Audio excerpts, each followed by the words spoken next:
Voilà, alors bonsoir et bienvenue. Ce soir, un autre petit tirage. Je suis l'idée à vous faire un tirage de tarot, croix celtique. Alors, on va commencer avec le tarot de l'air du Verseau. J'ai déjà pris et brassé les cartes pour pas qu'on perde du temps dès le départ, comme j'ai tendance à m'étendre longtemps sur le sujet. Je me suis dit qu'on allait couper dans les étapes qui sont nécessaires, mais que vous n'avez pas nécessairement besoin de voir. Donc voilà. Tarot de l'air du Verseau. Croix celtique.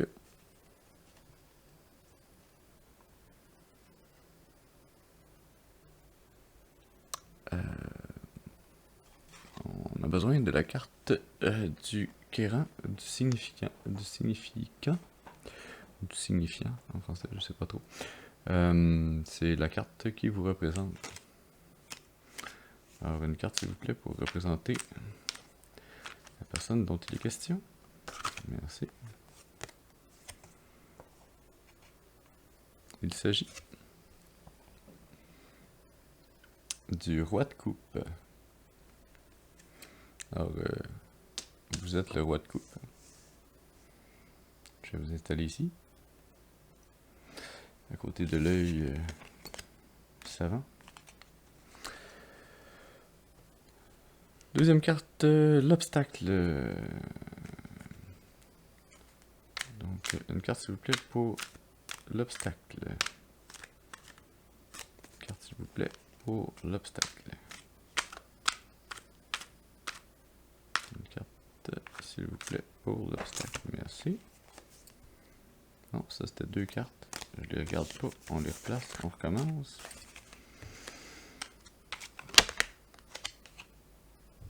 Celle-là voulait vraiment s'en venir, elle a même flippé. Alors, la 8 de pentacle est votre obstacle.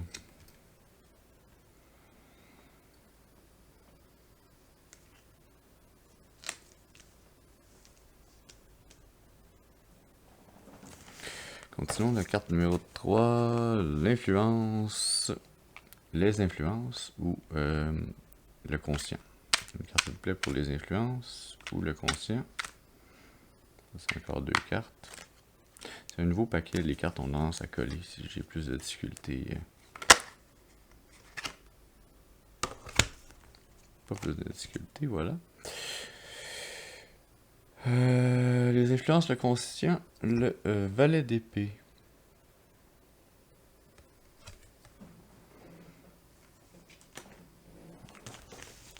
Continuons. Carte numéro 4. La racine, le subconscient. Une carte s'il vous plaît pour la racine, le subconscient. Merci. Le valet de pentacle.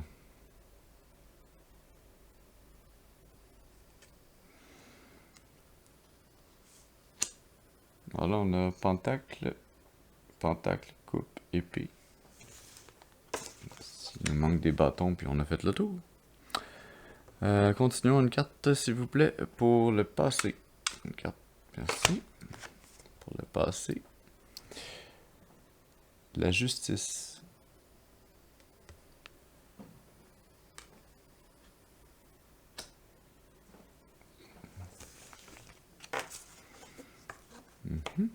Merci. Une carte maintenant, s'il vous plaît, pour le futur.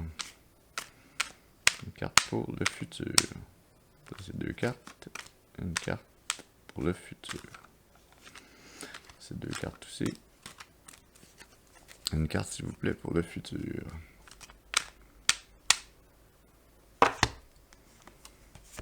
Merci.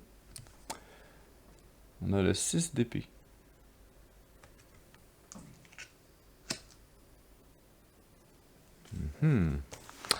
Continuons.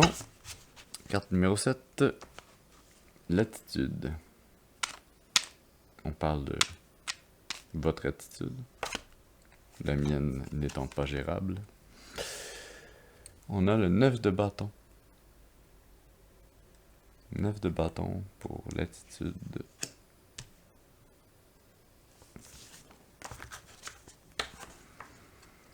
Allons-y pour la carte numéro 8, votre environnement, ou l'environnement de la situation.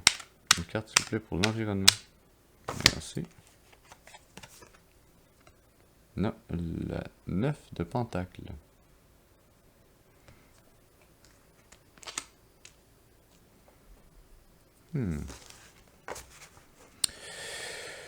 Allons-y maintenant pour la 9e carte. Vos espoirs et vos peurs. Une carte, s'il vous plaît, pour les espoirs et les peurs. Une carte, s'il vous plaît, pour merci. Les espoirs et les peurs. On a le pendu. Merci. Et une dernière carte, la 10e, pour le résultat possible. Une carte, s'il vous plaît, pour le résultat possible. Merci. Excellent. On a le 3 de bâton.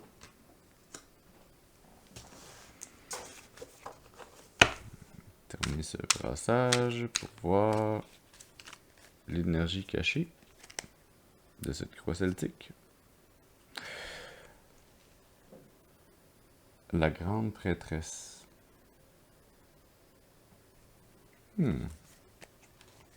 C'est quelque chose, comme dirait l'autre. Alors.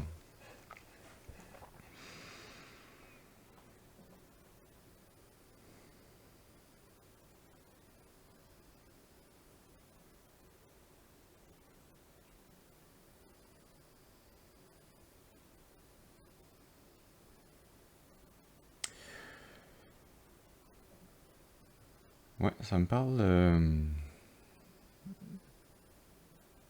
Tout d'abord, je dirais, je trouve que c'est un beau tirage.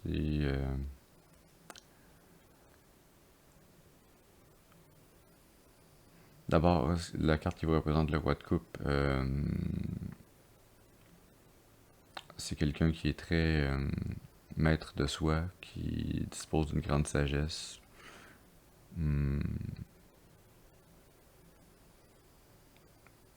Qui est très pondéré dans sa vie. Ou qui s'astreint à l'être le plus possible. L'obstacle que vous rencontrez, peut-être un peu le perfectionnisme, mais je sens plus que c'est en lien avec vous par rapport aux autres, de l'altruisme, le dévouement, peut-être qu'il y a un peu de caché là-dedans le désir de plaire. Ou pas le désir, mais peut-être le besoin de plaire aux autres. Faut se poser la question pourquoi vous ressentez ce besoin. Est-ce que c'est vraiment un besoin ou c'est un comportement appris?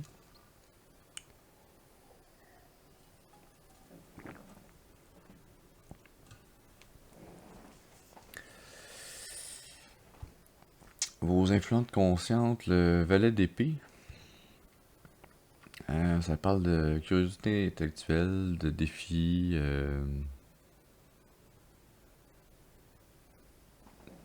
que j'écris mal,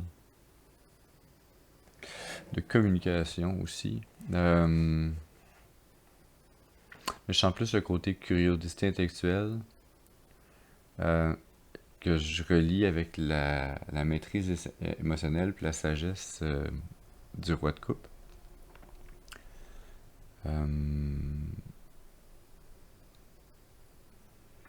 C'est une belle énergie. C'est une belle énergie.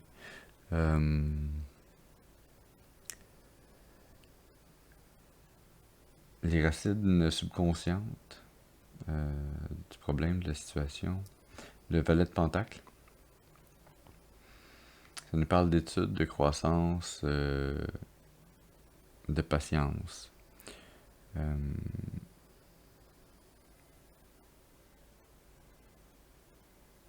De s'astreindre à éplucher le livre de nos émotions, de nos ressentis, de nos réactions par rapport aux situations qui peuvent nous peser ou qui nous font nous remettre en question.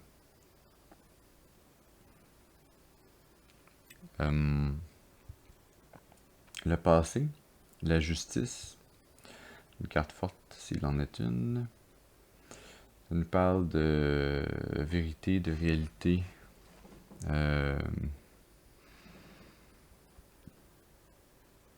d'intégrité.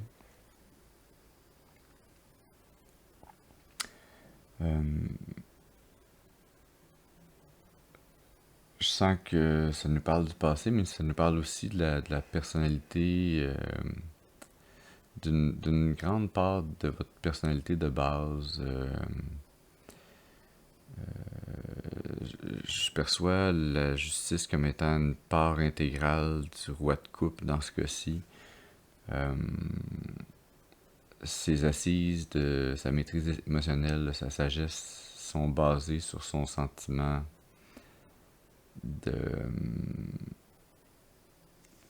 d'avoir une concordance entre la réalité, la vérité ressentie.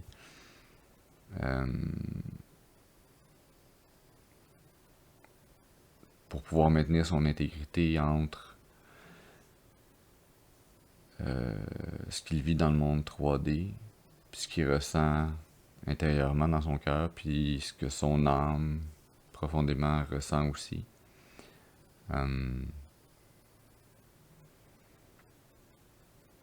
L'énergie future, le 6 d'épée. C'est une énergie de transition, de renouveau, de changement.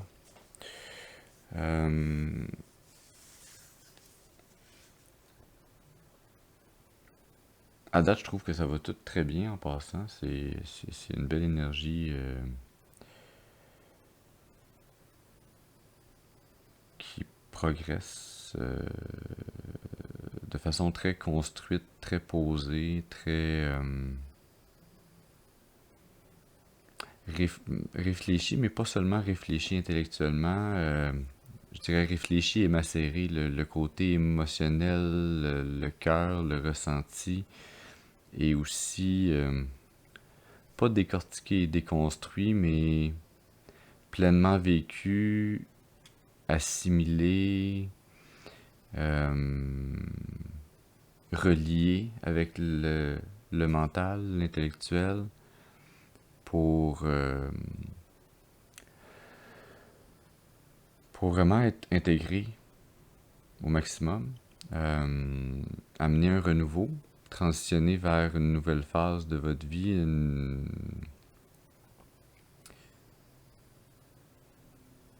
un plus grand ressenti d'union,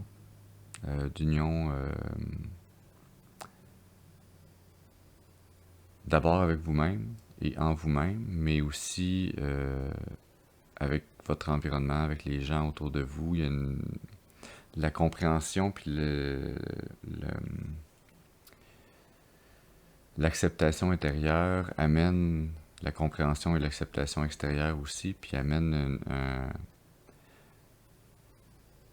une meilleure relation d'échange entre vous et l'extérieur autour de vous.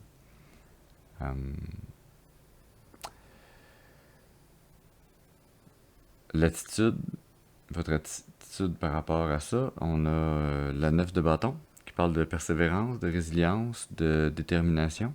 Je pense que là encore, on ressent le lien très fort avec le roi de coupe, avec une partie de lui-même qui est la justice, qui est et c'est une très belle énergie à mettre justement dans une transition, un renouveau, se projeter en avant avec cette énergie-là. Je pense que ça peut amener, en fait, là je vais lire plus loin, là, mais notre carte numéro 10 qui est notre potentialité finale, qui est la 3 de bâton qui représente le succès. Donc voilà, je pense que c'est l'énergie à garder, maintenir, chérir, nourrir, entretenir, déployer, démontrer. Je pense qu'en ayant cette énergie et en la montrant au grand jour, on a de grandes chances d'être l'onde de choc qui crée des nouvelles vagues dans l'océan autour de nous. La carte numéro 8 nous parle de l'environnement, l'océan autour de vous. On a la 9 de Pentacle qui nous parle d'indépendance financière, d'accomplissement, de satisfaction. Ça ne nous parle pas directement de l'environnement, mais indirectement, ça nous parle de comment vous allez, ou vous vous sentez déjà peut-être, mais vous allez encore plus vous sentir comme ça dans votre environnement. Vous allez avoir un très grand sentiment d'accomplissement. Puis c'est parfaitement à la fois logique et clairement le ressenti de cette progression-là est en concordance avec le mental et le ressenti. Tu sais, quand on a un besoin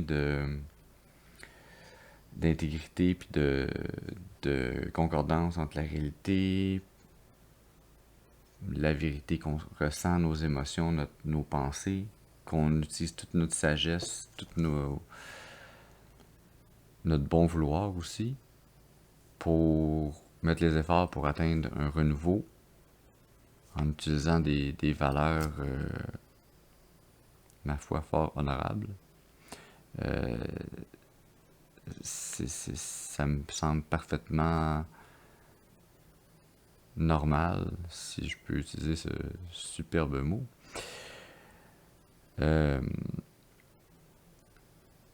Ou en pleine concordance entre le cœur et l'esprit que de ressentir un accomplissement,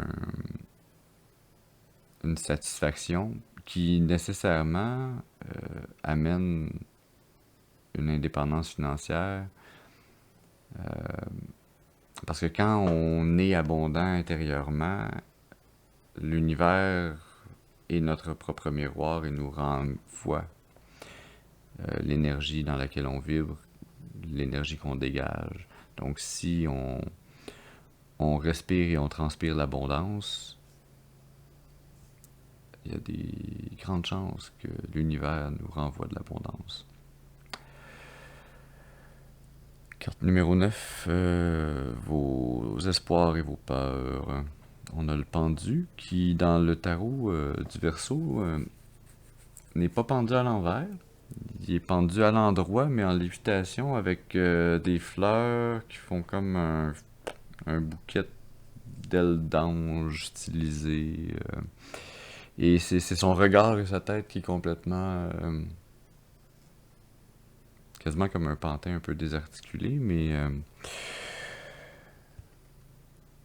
un pendu qui nous parle de nouvelles perspectives, d'illumination, de libération.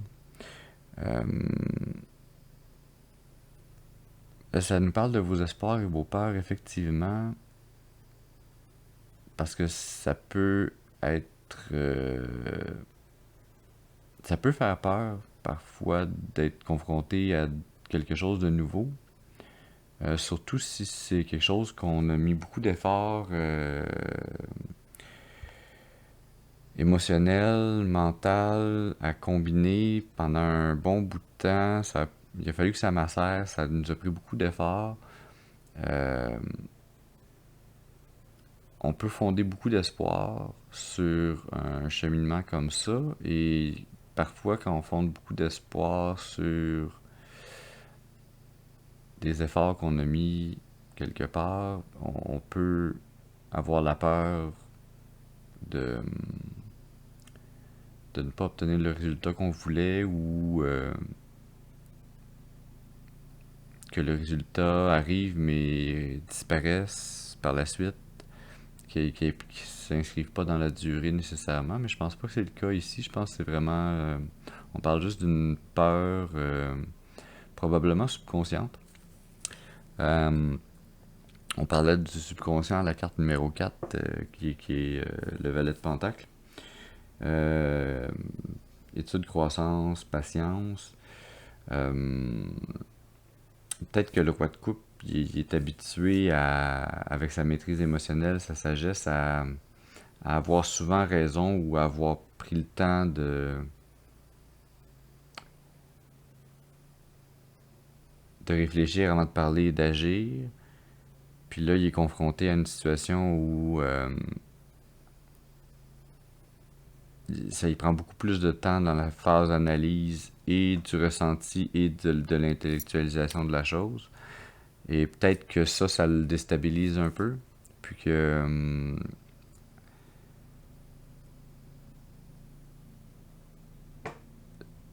cette déstabilisation-là amène cette peur subconsciente.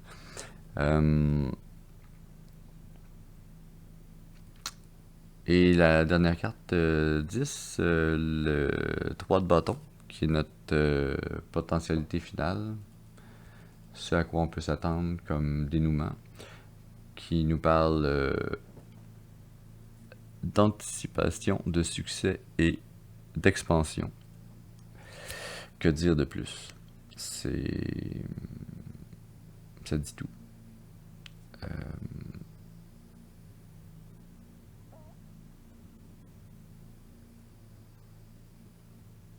Ça dit tout. Sur la carte, on a le personnage avec ses 3 bâtons qui est dos à nous puis qui regarde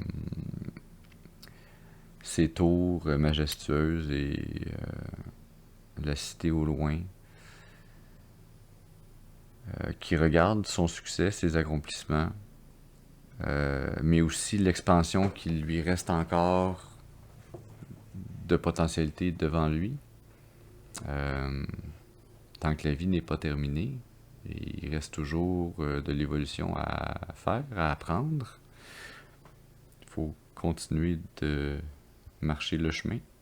C'est pas une question de distance parcourue ni de destination. Le chemin, c'est de mettre un pied devant l'autre.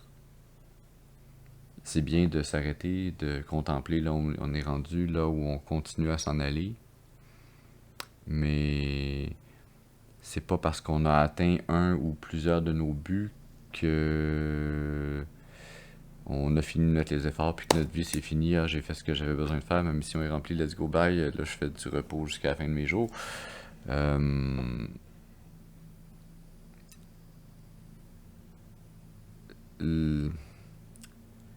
L'évolution, l'apprentissage de votre âme dans son incarnation se déroule jusqu'à la mort, à travers la mort et à travers son futur renouveau dans une autre incarnation.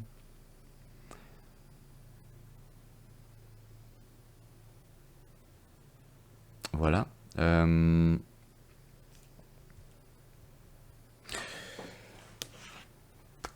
petite carte Moonology pour voir l'énergie cachée de la Lune dans cette situation. Alors, une carte, s'il vous plaît, pour l'énergie cachée de la Lune. Merci.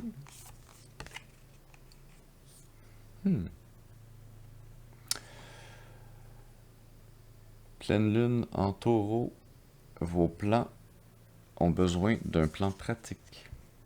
Vos rêves ont besoin d'un plan pratique. Alors, je pense que notre roi de coupe, pour s'en arriver à son futur renouveau, sa transition, il a besoin de faire un plan pour pouvoir arriver à ses rêves à travers la persévérance, la résilience, à en arriver à son succès. Peut-être qu'il rêve à ce succès, à cet accomplissement-là. Donc, il faut faire un plan pour ensuite le mettre en application. Et puis, peut-être que là, on fait un plan, dépendamment où vous êtes rendu dans ce cheminement-là, mais c'est pas impossible ni non souhaitable de ne pas faire d'autres plans plus tard. Peut-être qu'avant d'atteindre le but qu'on s'était fixé, c'est déjà une bonne idée de s'en fixer d'autres. Comme ça, on a toujours un pied à mettre devant l'autre. L'énergie cachée de la Lune. Wow! Nouvelle Lune, un nouveau départ s'approche. Transition, renouveau, 6 d'épée. Voilà. Je n'ai rien d'autre à dire sur le sujet. Ça, c'est auto-explicatif.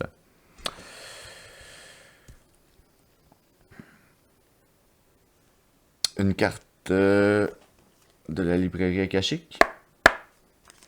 Pour le fun, parce que rendu là, on est pour le fun. Voilà. C'est elle qui voulait s'en venir.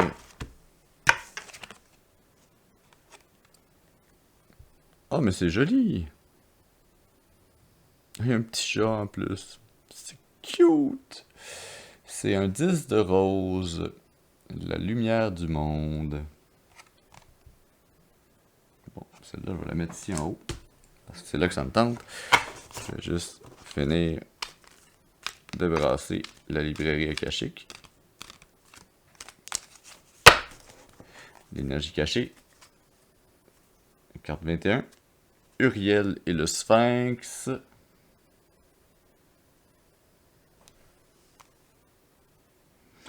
Uriel, c'est un ange, ça. En tout cas, il y a des ailes. Le Sphinx, c'est en Égypte. Il y a une lune dans le ciel.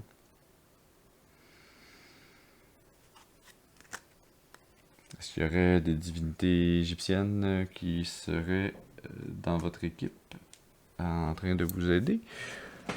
On va regarder ça vite vite. La 10, la lumière du monde. 10 rose.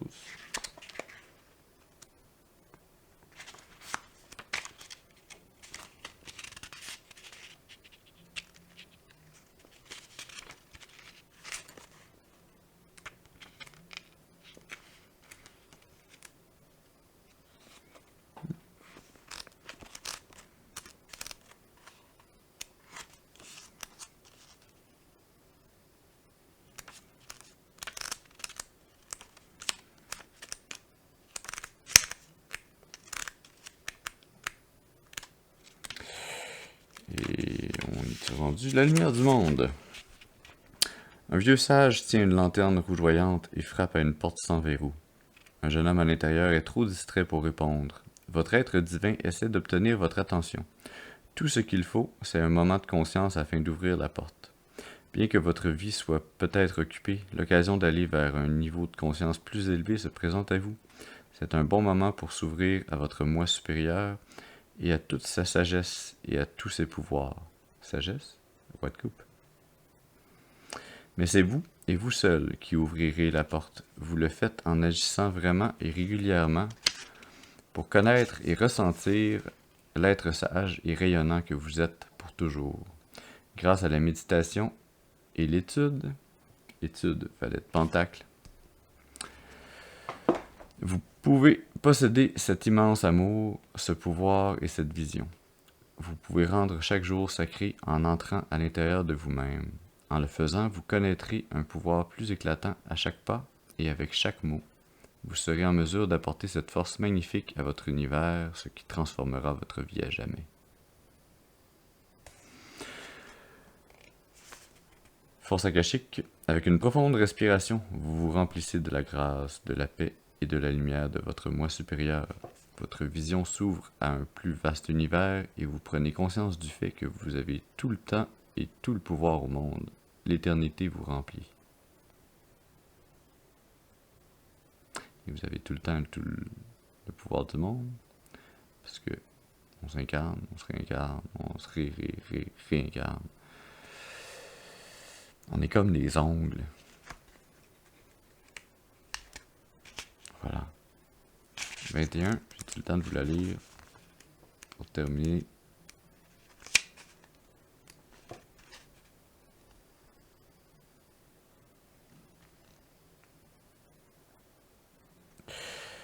Uriel et le Sphinx. L'arc-en-ciel, pas l'arc-en-ciel, l'archange Uriel, c'est vrai que ça rime, se tient devant le Sphinx sous la pleine lune. Le Sphinx se présente généralement avec le corps d'un lion, indiquant la force, et la tête d'un roi, signifiant l'autorité et l'intelligence.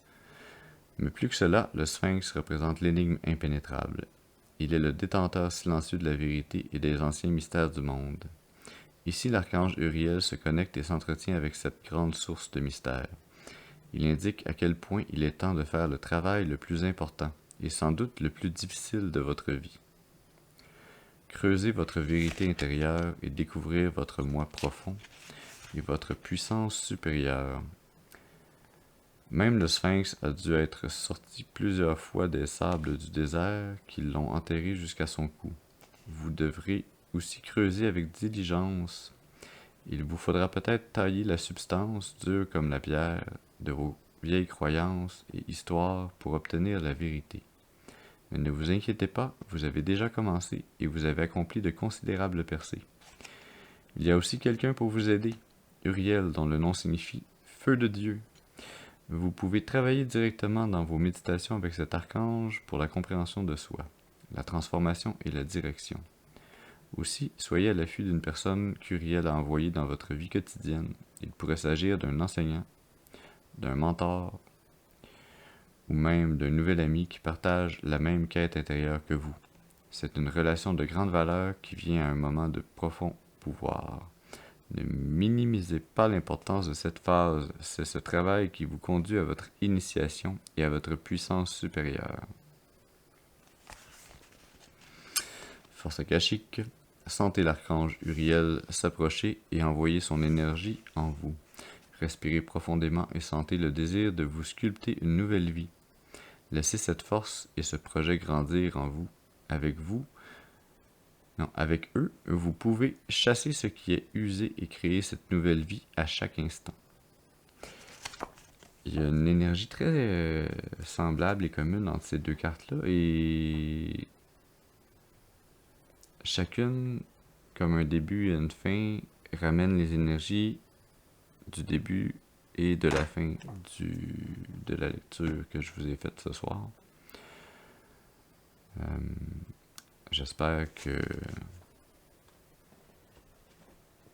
vous avez apprécié, que ça a pu être utile pour vous, ou à tout le moins divertissant. Et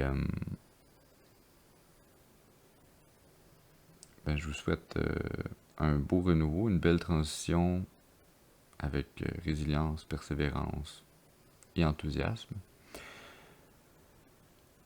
La méditation, mais aussi l'ouverture sur le monde, seront des atouts dans votre quête, dans votre chemin.